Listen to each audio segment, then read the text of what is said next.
half at the arena in St. Louis. It's the Sockers 2, the Storm 2, and you're watching the Major Soccer League on the San Diego Cable Sports Network.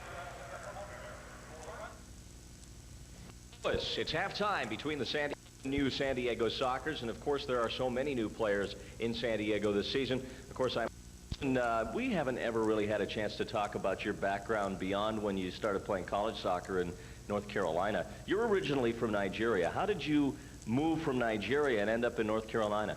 Actually, we had Olympic Games in Montreal in 1976. That's where I was contacted by one of the coaches or scouts from United States colleges.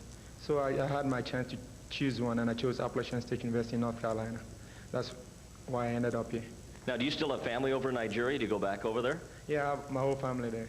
My sisters, my brothers, my mom, my dad passed away in 1983, so that's the only family I got back home. What was the, if you can remember back that far, it must have been quite a cultural difference for you leaving Africa, coming to North America. Especially the weather. The weather was a shock to me because they never told me how cold it was on the mountains. So when I came, I didn't bring anything but safari shirts and some light, cotton uniforms. And when I got there, it was really, really a shock to me. The temperature was very, very low, and I almost went back within 3 weeks. Well, now that you're in San Diego, you can bring some of your safari shirts back out again, at least in the summertime. Thompson, let's talk a little bit about the transition to playing the San Diego style. You had a big year last year here in St. Louis. You had 64 goals, but you're not really being counted on to provide that big a goal-scoring load here in San Diego, are you? Well, not really, because the way they play, the system they play is quite different from what we used to play in St. Louis. I have a defensive runner for me, which is very new to me. Normally, I stay on, for 2 or 2.5 minutes, as long as it takes when I'm tired and when I come out. But here, the system is different. When we lose the ball, Ron Newman wants West Wade to go on for me. So there's not much I can do defensively, or there's no more I can do on counter-attack. Unless we have the ball, that's the only time I come on. You've played for a number of coaches throughout your career. You played in Montreal, you were in Minnesota, you played with the Los Angeles Lasers, most recently with Don Popovich. Now you're with Ron Newman, who I think is generally regarded as the best American soccer coach. He certainly has the championships to prove it. What is it specifically about his system, as it's described, that's different from other ways you've played? Well, it's mostly preparation. He breaks the game down very simply for every player to understand it. So each player knows his roles and where to be on certain set plays. That makes a lot of difference. Instead of last year in St. Louis, we kind of throw everything in the sack and let things happen. If it doesn't happen, then we go back. But this time we know our game plan. We go into the game prepared, knowing what is expected of each player. One of the comments you talk to people around the league about Thompson Usiyan is he's been around a long time, but this guy trains hard, he practices hard, he's always physically prepared. On the other side, you are getting on in years. You're 35, and by pro sports standards, you're not a young buck anymore. What kind of adjustments do you have to make as an athlete when you start looking at the tail end of your career and making sure you're ready to still perform? Well, normally you have to stay in shape because you get young players, 18, 17, coming into the league, and you have to be physically fit. Other than that, you have to use your mental aspect of the game. Instead of running, hefty-scatter, you just have to settle the game down. And a lot of people depend on you for your leadership, and that's where I come in.